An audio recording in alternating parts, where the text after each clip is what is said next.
All right, so we're going to do some readings, and they're going to go in chronological order of Michael's life. So first we have David. You ready?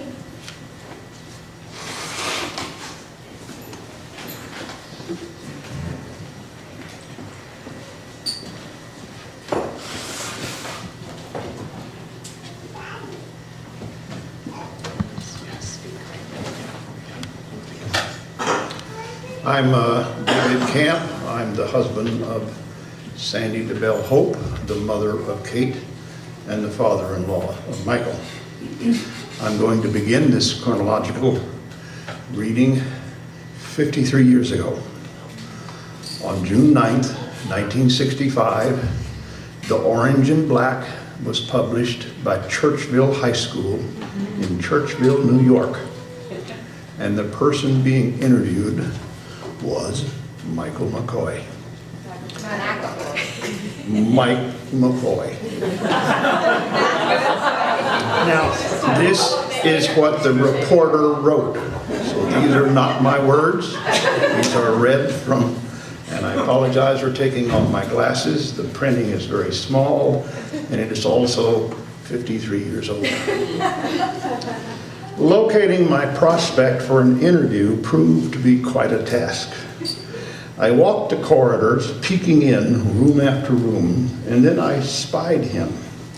Michael McAvoy was sitting under the shade of a little birch tree in the Madras shirt and khaki slacks, reading Typhoon. I don't know what that means. Nearing him, he raised his head and opened his smile to its full width.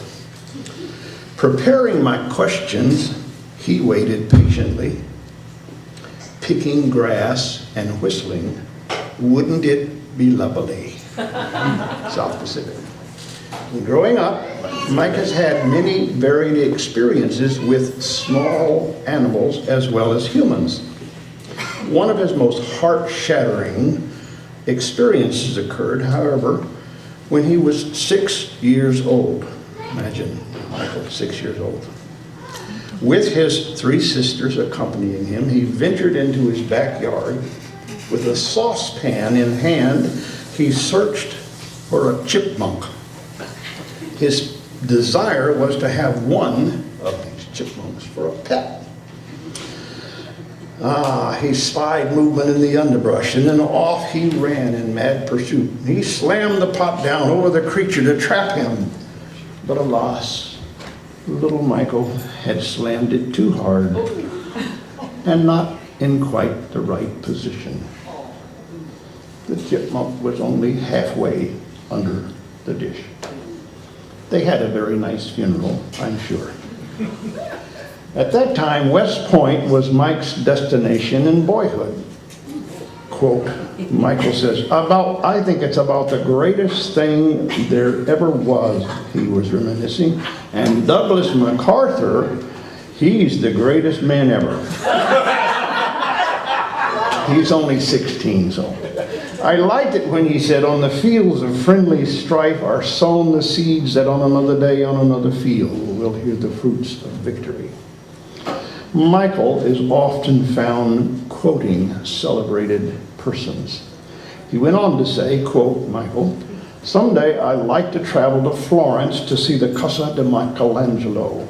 Since reading The Agony and the Ecstasy, Mike has been enraptured with the wonders of this great artist and sculptor. A day with Mike, or quote, Mac, as his male friends like to call him. He starts his day at 6:30 in the morning. He says, morning is the best time of the day, especially if it's sunny. 3 days a week, if you look down Sunford Road in Churchville, you'll see him jogging along in his sweatshirt. And on arriving home, he devours 6 scrambled eggs. They're very small when you scramble them, and anything else he can find that looks nourishing. So when asked about his philosophy, Michael cocked his head and put his fist to his brain, resembling the thinker, and said, I use myself as a frame of reference.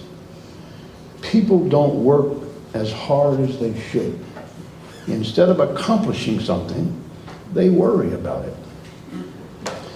His favorite sport is, quote, soccer in the library, but that's not really a sport, unquote. He likes all sport as an enthusiastic about physical fitness in general, insisting that he isn't going to get a potbelly in his old age. Michael's plan for the next 6 years, and you'll hear more about that in following speakers, for the next 6 years is he'd like to go to Bucknell, then on to graduate school, collect a bunch of degrees, and he proposes or plans to study chemical engineering and chemistry. Boy, he didn't have any idea what he was really going to become. So as I accompanied him back into school, he once again picked up the tune, "Wouldn't it be lovely?" and whistled all the way back to school. Thank you.